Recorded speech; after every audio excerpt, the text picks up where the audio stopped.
Tous. Alors nous voici réunis pour une nouvelle vidéo de bridge. Nous allons aujourd'hui travailler sur cette donne. Alors conservons nos bonnes habitudes et encore une fois, avant de mesurer la force de notre main avec les points d'honneur, constatons que nous avons une main régulière. En effet, la répartition de notre main est 4, 4, 3, 2, 4 trèfles, 4 piques, 3 carreaux et 2 cœurs. Alors, comptons maintenant nos points d'honneur. Pour rappel, un as vaut 4 points d'honneur, un roi 3, une dame 2 et un valet, j'en ai pas ici, 1 point d'honneur. Alors, comptons-les. Ici, nous avons donc 4 et 3, 7, et 2, 9, et 4, 13, et 4, 17, et 3, 20. Nous avons donc 20 points d'honneur. Alors, passons aux enchères. C'est à nous de commencer à enchérir. Alors, je sors mon petit tableau d'enchérissement. Alors, nous avons 20 points d'honneur et une main régulière. Nous ouvrons donc de 2 sans atout afin de décrire une main régulière de 20 à 21 points d'honneur. Voici, ceci étant fait, ouest passe et nord, notre partenaire, répond par 3 carreaux. Nous proposons 3 sans atout. Pourquoi 3 sans atout? Parce que nous avons adopté l'option de la rectification fitée, car elle facilite la demande des chelems. Alors encore une fois, nous verrons plus en détail tout ce qui est enchère dans d'autres vidéos. Mais pour l'instant, nous nous concentrons sur le jeu de la carte. Alors continuons. Donc ouest passe, nord, notre partenaire passe.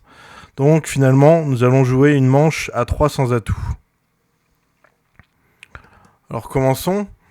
Donc ouest entame du 6 de pique et notre partenaire au mort dévoile ses cartes. Nous allons comme d'habitude compter nos gagnantes sûres et immédiates. Alors on en a 2 à pique, l'as et le roi. On en a 0 à cœur, même si on a de jolis cœurs. On en a une à trèfle, l'as de trèfle, et on en a 2 à carreau, l'as et le roi de carreau. On a donc 5 gagnantes sûres et immédiates. Alors pour rappel, pour établir notre contrat, nous devons faire 9 levées, car c'est un contrat 3 sans atout. On a 5 gagnantes sûres et immédiates. Il nous manque donc 9 moins 5 égale 4 levées à trouver. Alors commençons, jouons. Sur le 6 de pique, on va appeler le 8 de pique, car il serait dommage de gaspiller le valet. Puisque la règle de 11 nous montre qu'Est ne possède aucune carte supérieure à la carte d'entame d'Ouest. En effet, 6, la carte d'entame, plus 3, Nord, plus 2, nous, égale à 11. Donc comme expliqué, nous jouons donc le 8 de pique, ce qui a été fait. Et maintenant, Est joue le 5 de pique. Donc nous reportons la levée, mais attention, réfléchissons bien. Préférons-nous être au mort ou dans notre main? Eh bien, en fait, nous allons prendre de l'as. Nous allons prendre de l'as, même si le 8 de pique est resté maître, car nous sommes certains que la dame de pique se situe en ouest, et c'est ce qui nous permettra d'accéder à coup sûr à nos cœurs une fois que ceux-ci seront établis. Donc, nous jouons l'as de pique. Nous allons maintenant jouer cœur, évidemment. La dame de cœur. Petit cœur. Maintenant, le 2 de cœur pour sortir le roi de cœur et déloger l'as. Voilà, donc l'as de cœur a été délogé. Maintenant, c'est à Est de jouer. Il joue le valet de carreau. Donc Est joue le valet de carreau. Nous plongeons directement de l'as de carreau. En effet, nous aurions tout à fait tort de laisser passer le valet de carreau. Donc nous plongeons de l'as de carreau. Et petit carreau. Alors maintenant, quelle couleur jouons-nous? Eh bien, nous jouons désormais à pique. Car nous ne possédons plus qu'un seul arrêt à carreau et nous devons tout mettre en œuvre pour aller encaisser nos cœurs. Donc on va jouer à pique. Le 3 de pique. Pour faire sortir la dame. Hop. Voilà. Donc c'est à ouest d'entamer, de jouer, d'ouvrir. Le 2 de carreau, donc qui va être pris par le roi de carreau. Donc on remporte la levée. Maintenant, en fait, ce qu'on va faire, c'est qu'on a besoin de remonter au mort pour jouer nos cœurs, parce qu'on en a plus. On en a plus ici dans notre main. Donc on a besoin de jouer du pique pour remonter au mort.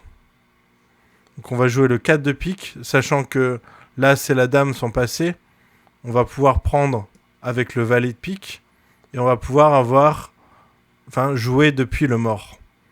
Donc voilà, maintenant on peut encaisser nos cœurs. Le valet. On défausse n'importe quoi, le 6 de carreau ou le 3 de trèfle par exemple. Le 10 de cœur. On défausse le 4 de trèfle. Et là, ce qu'il ne faut pas oublier, c'est que si vous avez bien compté les cœurs, eh bien le 4 de cœur est maître. Il n'y a plus de cœur. Donc défaussons. Voilà qui est fait. Et maintenant, on peut jouer ce qui nous reste, donc des trèfles. On prend avec l'as de trèfle. Et on va jouer le roi de pique. On va défausser un trèfle. Et voilà, on a fait 10 levées ici. Et on ne fera pas la dernière. Parce qu'il y a la dame de carreau. Voilà, donc on a bien effectué notre contrat. On a bien fait nos 9 levées. Plus une. En effet, on en a fait 10. Donc 10 levées. Et pour conclure sur cette vidéo, j'aimerais donner un principe comme je le fais habituellement. Eh bien, lorsque vos deux mains sont de force disproportionnée, donc c'est-à-dire une lourde en points et l'autre beaucoup plus légère, vous pouvez prévoir que vous allez être confronté à des problèmes de communication, ce qui est logique.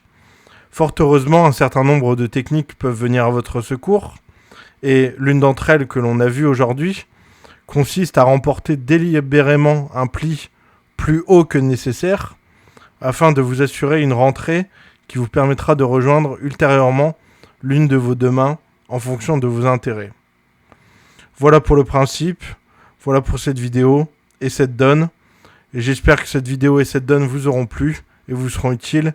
Et moi je vous dis à bientôt. Ciao.